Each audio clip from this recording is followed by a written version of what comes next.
ቻናላችንን ላይክ፣ ሼር፣ ኮሜንት ያርጋችሁ ከሐሙድ ቲዩብ ጋር ቤተሰብ ይሁኑ። እጅግ ዘመናዊ አፓርትመንት ቤቶችንና የንግድ ሱቆችን በከተማችን መሃል በሆነው በቡልጋሪያ ይዘንሎት መጥተናል። ሰመር ሪል ስቴት አፓርትመንት ቤቶችን ከ10% ቅድመ ክፍያ ጀምሮ 50% ከወለድ ነጻ የባንክ አማራጭ ጋር እንዲሁም ደረጃቸውን የጠበቁ ዴይ ኬር፣ ጂምናዚየም፣ በቂ ልጆች መጫወቻ ስፍራ ከ24 ሰዓት የመብራትና የውሃ አገልግሎት ጋርና የመኪና ማቆሚያ ስፍራን ጨምሮ እንዲሁም ሌሎችን አካተን እየጠበቅኖት ነው። ፈጥነው ለሚመጡ ለ10 ደንበኞች ልዩ ቅናሽም አዘጋጅተናል። ለበለጠ መረጃ በ0921 94 32 12 ላይ ይደውሉ። ወቲወላ ስም የሚባለው ምንድነው? መስተፋቅር የተባለው ሸይኡን አንዳች ነገር ነው። የስነዑነሁ የሚሰሩት የሆነ ከሰሩት በኋላ የዘዑሙን ይሞግታሉ። ምን ብለው? አነሁ እሱ ይሄ መስተፋቅር ዩሐቢቡል መርአተ ሴት ልጅ ያስወድዳታል፣ ኢላ ዘውጂሃ ወደ ባሏ፣ ወረጁል ሰውየውንም ያስወድደዋል፣ ኢላ ምርአቲሂ ወደ ሚስቱ ብለው የሚሰሩት በባልና ሚስት መሃል መዋደድ እንዲኖር ባል በድብቅ ወይ ሚስት በድብቅ ሄደው ጠንቋይ ጋር ደጋሚ ጋር ባሌ እንዲወደኝ ሚስቴ እንድትወደኝ ተብሎ የሚሰራ መስተፋቅር መስተዋድድም ይሉታል። ያን አሰርተው የሚያደርጉት ነገር አለ። ይሄ በሸሪዓችን ሽርክ ነው፣ በአላህ ላይ ማጋራት ነው። በሁለቱ መሃል መዋደድና ፍቅርን የሚያደርገው አላህ እንጂ ደጋሚ ወይ ጠንቋይ አይደለም። ወጀዐለ በይነኩም መወደተን ወራህማ። ከዚህ በፊት ምንነታቸው ማይተዋወቁ ሰዎች ሽማግሌ በመላክ ብቻ በትዳር ዓለም ከተጣመሩ በኋላ በቀናት በሳምንታት ውስጥ የሌለ ፍቅር ይታያል በባልና ሚስት መሃል። ድሮ ጓደኛ ሆኖ አይደለም አብረው አድገው አይደለም። ምንድነው ሲባል እኔው በመሐከላቸው መዋደድን መተዛዘንን አድርጌ ነው ያለው አላህ ማለት ነው። ዛሬ ፍሬንድ እንጠናና የሚል ነገር መጥቶ እንጂ አባቶቻችን በዚህ መልኩ አልነበረም የሚያገቡት። ሊያገቡ የወሰኑ ቀን ወይ ራሳቸው ወይ ደግሞ ወላጆቻቸው ናቸው ፈልገው የሚድሯቸው። የሚያገባትን ሴት የምታገባውን ወንድ አያውቁም እኮ ከዛ በፊት ግን በሳምንት ውስጥ ይዋደዳሉ። ወጀዐለ በይነኩም መወደተን ወራህማ መዋደድ መተዛዘንን እኔ ነኝ ያረኩት ነው የሚለው።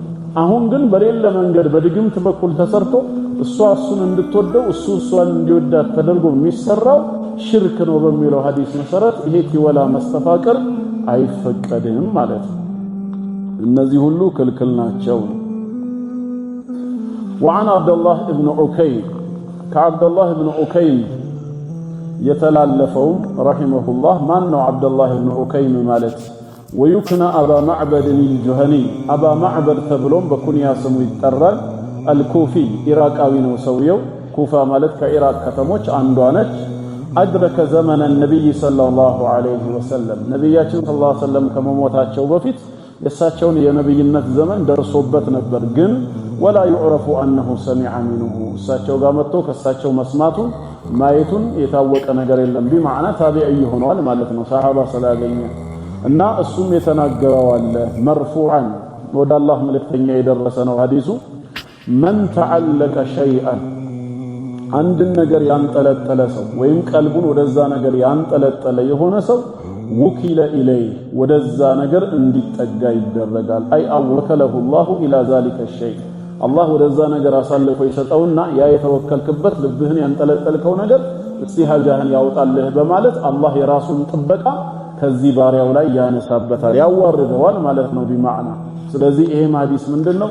ሁሌም ልባችን በአላህ ላይ እንጂ ሰበብ ብለን ባሰብናቸው ትክክለኛ በሆነውም ባልሆነውም ላይ ልብን ማንጠልጠል ተገቢ እንዳልሆነ ከዚህ እንረዳለን ማለት ነው። ሰው አላህ ላይ ነው ተስፋ ሊያደርግ የሚገባው እንጂ እሱ ቀልቡን በሆነ ነገር ላይ በሚያንጠለጥለው ክር ወይ በሌላ ነገር ላይ ማድረጉ አግባብ አይደለም።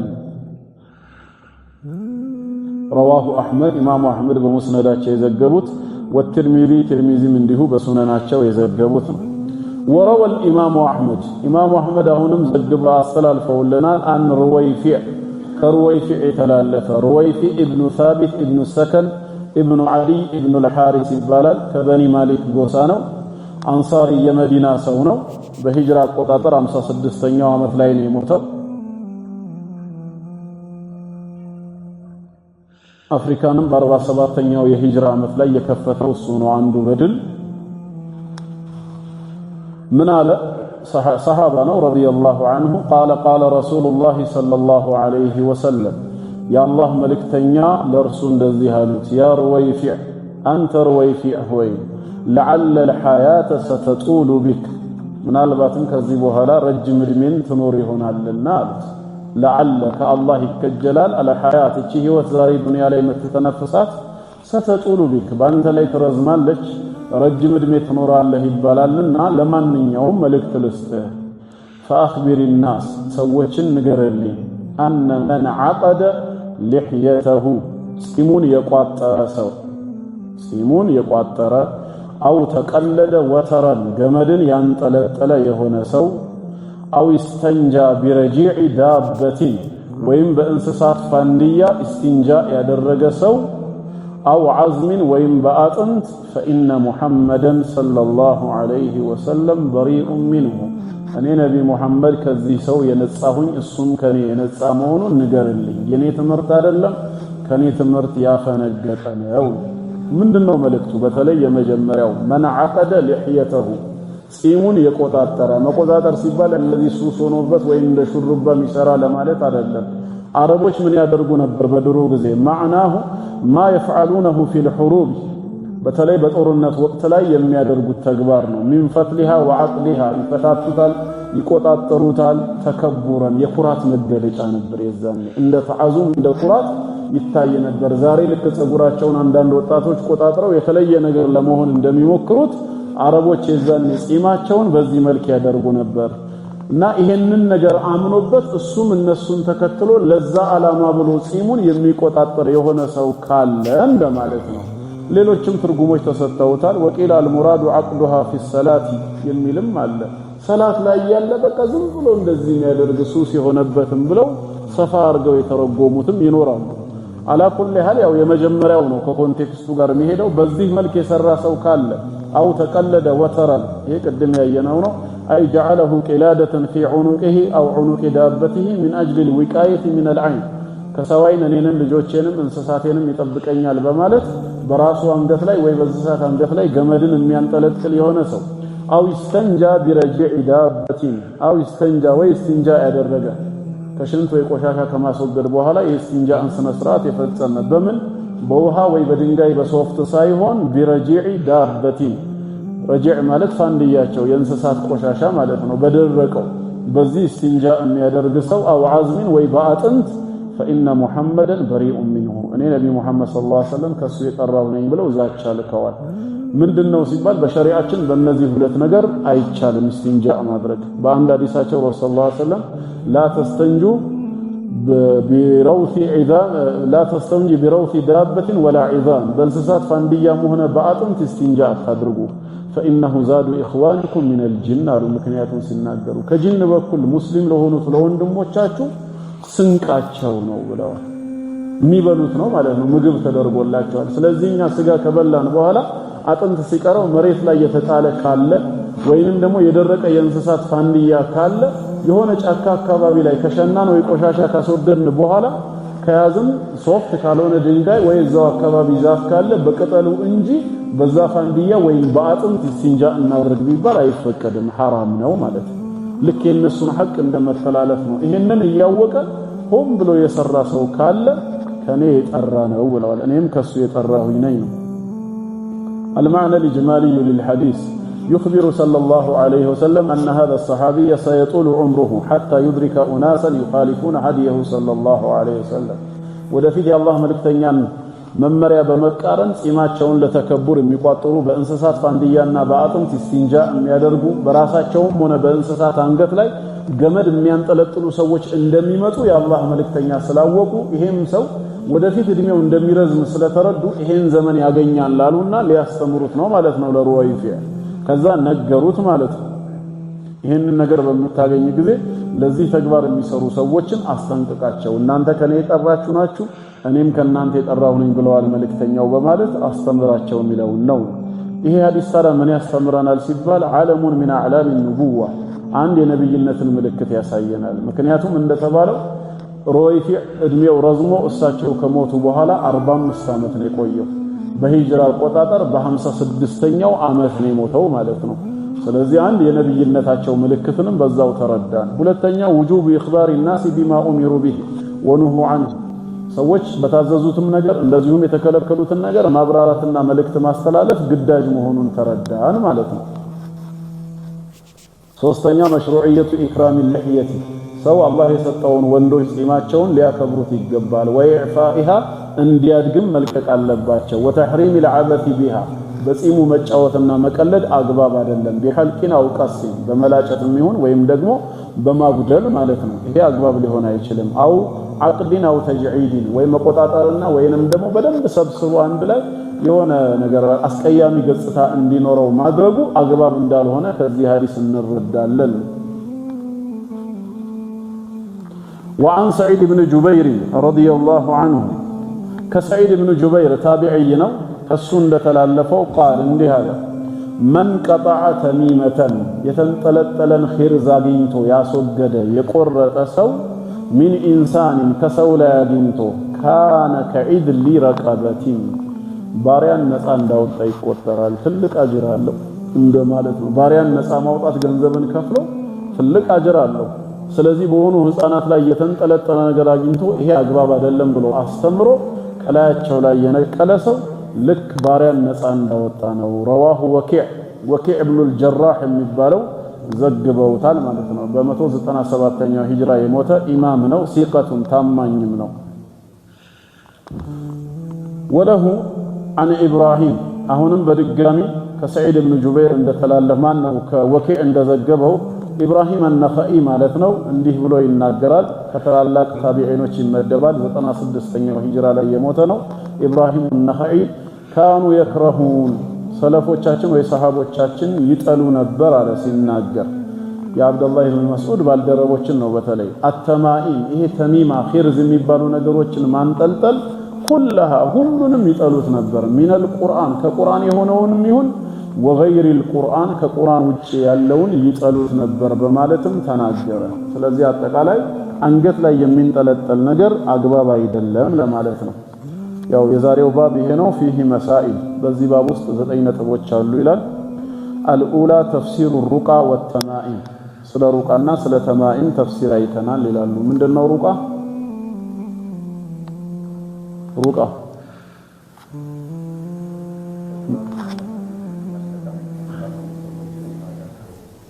የቁርአን አያቶችን በህመምተኛ ላይ በመቅራት ነብያዊ ሐዲሶችን ዱዓዎችን እየመረጡ ህመምተኛን ሰበብ ሆኖ ለማዳን የሚደረግ ስነ ስርዓት ሩቅያ ይባላል። ተሚማ ሰማኢ ተሚማ ምንድነው? ምን እኮ ምንድነው ነው ቀጥታ ፍልቹ ሱማ ገመድም ሊታሰር ይችላል። ምን ይባላል በእኛ ሀገር? ሂርዝ ወይም እርዝ ብለው የሚጠሩት ጥሩ። الثانية تفسير التولة ስለ ቲወላም ተፍሲር አይተናል። ቲወላ ምንድነው? ቲወላ ማለት ምንድነው? መስተፋቅ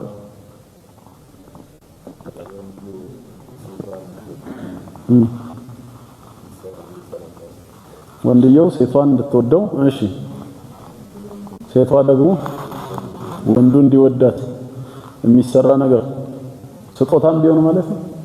ስጦታ አያዋድድም እንዴ? ተሐቡ ነብያችን ሰለላሁ ዐለይሂ ወሰለም ተሐዱ ተሐቡ አሉ። ተሰጣጡ ትዋደዳላችሁ አሉ። ምንድነው ታዲያ እዚህ ጋር መስተፋቀር?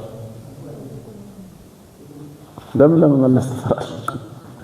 ከድግምት ጋር የሚገናኝ ደጋሚ ጋር ወይ ጠንቋይ ጋር በመሄድ ባል ሚስቱን ወይም ሚስት ባሏን አንዱ ሌላውን እንዲወድ የሚሰራ ስራ። እሺ الثالثة أن هذه الثلاثة كلها من الشرك من غير استثناء ምንም አይነት መነጠል ሳይኖር ሶስቱም ሽርክ ተብለው ተገልጸዋል። ማስረጃ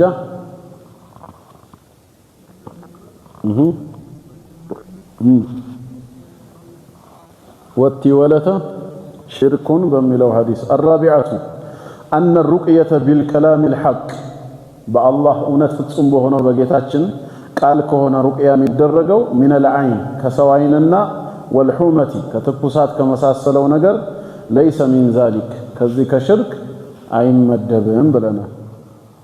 አልኻሚሰቱ አምስተኛ አነ ተሚመተ ይሄ ኺርዝ የሚባለው ነገር ኢዛ ካነት ሚነል ቁርአን ከቁርአን ክፍል ከሆነ فقد اختلف العلماء يبقال ويس يبقام بميلو علماءዎቻችን በሐሳብ ተለያይተዋል هل هي من ذلك ከዚሁ ከሽርክ ነው የሚመደበው አምላ ወይስ ከሚፈቀደው በሚለው ያው ቀደም እንዳየነው السادسة أن تعليق الأوتار ገመድን ማንጠልጠል على الدواب በእንስሶችም ላይ عن العين ከሰዋይን እንዲጠብቃቸው ተብሎ ማንጠልጠሉ من ذلك ከዚህ ይመደባል ከየትኛው ከሽርክ السابعة الوعيد الشديد برتو يهونا وعيد زاچا تلالفوال على من تعلق وترا جمدن بميانطلطل سو من بميلو حديث برتو زاچا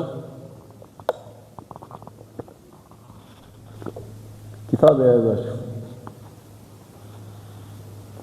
يازاچو أن كلام إبراهيم النخعي رحمه الله نغغر لا يخالف ما تقدم كذي بفيت ያሳለፍነውን ትምርት አይቃረንም ምን የሚለው የአብዱ አላህ ኢብኑ መስዑድ ባልደረቦች ከቁርአንም ይሁን ከቁርአን ውጪ ኺርዝን በተቀላላ ይጠሉ ነበር የሚለው አይ ከቁርአን ከሆነ ከፊሎቹ ይፈቀዳል ብለው ተናግረዋል ከሚለው ንግግር ጋር አይጋጭም لأن مراده ምክንያቱም እሱ የፈለገው ሙራዱ አስሐቡ አብዱላህ ኢብኑ መስዑድ ነው የአብዱላህ ኢብኑ መስዑድ ባልደረቦችን እንጂ ሁሉንም ማለት አይደለም የፈቀዱትንም ጭምር መክተቱ አይደለም والله اعلم ግልጽ ነው ግን ወደ ቀጣይ ባብ እንሂድ ምን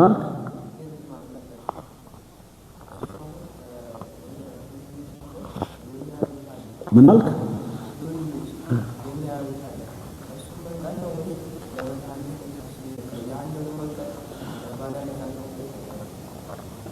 እኮ ለመድኃኒትነትም አስበው ያርጉት ለሌላም ነገር አንተ ከሰው አንገት ላይ ማስወገድ አለብህ ነው ስታስወግድ አላማ ግን ሊኖርህ ይገባል አንደኛ ተውሂድን በማስተማር ረገድ መሆን አለበት ሁለተኛ ደግሞ ቅድም እንደተነጋገርነው ሁሉም ነገር በእጅ እርምጃ ብቻ ሊስተካከል አይችልም ሁኔታውን አይተህ ነው የምትወስነው ኃይል ከመጠቀምህ በፊት አጥገብህ ጠርተህ ማስተማሩ የሚቀይረው ሆኖ ከተገኘ ይሄን ነገር ለምን አንጠለጠልከው ብለህ ተጠይቀዋለህ ለዚህ አላማ ሲልህ ከዚህ ከምትፈራው ነገር የሚጠብቅህ አላህ እንጂ አንጠለጠልከው ነገር አይደለም ሰበብ ለመጠቀም ደግሞ ከፈለክ ሸሪዓው የፈቀዳቸው ብዙ ሰበቦች አሉ ዱዓ ማድረግም የመሳሰለውን ዚክር ያንን በማድረግ ነው የምትጠበቀው ስለዚህ አውጣው ካንገትህ ትለዋለህ አሳምነህ ካወጣ ያው እኮ ነው አጅሩ አለ ዞሮ አይ በዚህ ንግግር የማይቀየሩ ከሆነና እርምጃ ደግሞ መውሰዱ ሌላ አደጋ ማያስከትል ከሆነ የዛኔ በጉልበት ልትወስደው ትችላለህ ታናሽ ወንድምህ ወይ ጎረቤት ሊሆን ይችላልና ማለት ነው በዚህ መልኩ እኛ እኮ ከቁርአን ነው ያንጠለጠልነው ካሉስ በራሱ حرام ባይሆንም ከቁርአን የሆነው ክፍል ቁርአን ግን ለዚህ ዓላማ አልመጣም ብሎ ማስተማር ይሻላል ቁርአን ልንቀራው ነው ለናነበው ነው በረካል የምናገኝበት በማንበብ ቁርአንን በመከተል ነው አንገት ላይ በማንጠልጠል አይደለም በማለት ትምህርት ያስፈልጋል حرام ነው ብሎ ቀጥታ መናገር ባይቻልም والله اعلم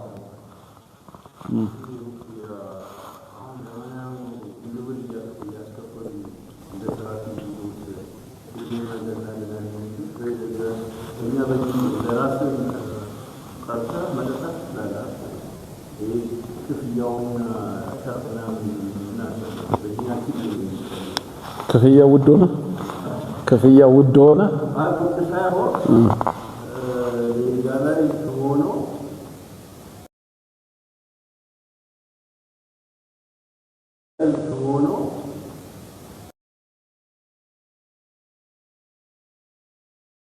ትዳር አላቸው ልጆች ይኖራቸዋል ቤት ተከራይተውም ሊቀመጡ ይችላሉ ይሄንን አገልግሎት እየሰጡ ገንዘብ ካልተቀበሉ ህይወታቸውን እንዴት ነው የሚገፉት ታዲያ ባይሆን የሚጠይቁት ገንዘብ ከዛ ነገር ጋር አብሮ የሚሄድ ነው ወይስ የተጋነነ ነው ሌላ ለብቻው ነው የሚታየው ነገር ግን ለሰጡት አገልግሎት ገንዘብ መጠየቃቸው ችግር የለውም ሰሃባዎችም ፋቲሃ ቀርተው የጠየቁ አሉ መቀበል እንደሚቻል ብዙ ማስረጃ አለ ግን እንደምንሰማው ከሆነ በጣም የተጋነነ ገንዘብ ይጠይቃሉ እንዲህ አይነት ነገሮች ደግሞ አላህ ዘንድ እነሱን ያስጠይቃቸዋል ሁለተኛ ደግሞ ሁሉንም በሽታ እናድናለን ካሉ እነሱ ራሳቸው ሽርክ ላይ ወድቀዋል ሪል ይሄን ከተናገሩ የሚያድነው አላህ ነው ሰው መጠቀም የሚችለው ሰበቡን ነው እኛ ሐኪም ቤት የምንሄደው ሐኪም ወይም መድኃኒቱ ያድነናል ብለን አይደለም ሐኪምም ሆነ መድኃኒቱ ሊያድነን አይችልም ነገር ግን ተዳወው ዒባደላህ ያ አላህ ባሮች ሆይ መድኃኒትን ተጠቀሙ አሉ ረሱላህ ሰለላሁ ዐለይሂ ወሰለም فإن الله لم ينزل داء إلا أنزل له دواء الله عندنا بشتا አላወረደም በምትኩ መድኃኒትን ያወረደለት ቢሆን እንጂ። ስለዚህ ተገልገሉ ብለዋል። የሚያድነው አላህ ነው። ሰበቡን ተጠቅመንኛ አላህ እንዲያድነን ነው የምንሞክረው። ኢብራሂም አለይሂ ሰላምም ወኢዛ መሪቱ ፈሁወ የሽፊን በማለት የሚያድነኝ አላህ ነው እንጂ ያለው መድኃኒት ነው አላለም። እኛ እናድናለን እንዴት ይባላል? መሆን ያለበት ምንድነው? መንፈሳዊ ችግር ያለበት ሰው በጅን በምን የተለከፈ ሰው አያተ ሩቃዎችን እንቀራለን። መድኃኒቶች ትክክለኛ የሆኑ ካሉ እንሰጣለን። በአላህ ፍቃድ ህመምተኛው ከዳነ ይድናል።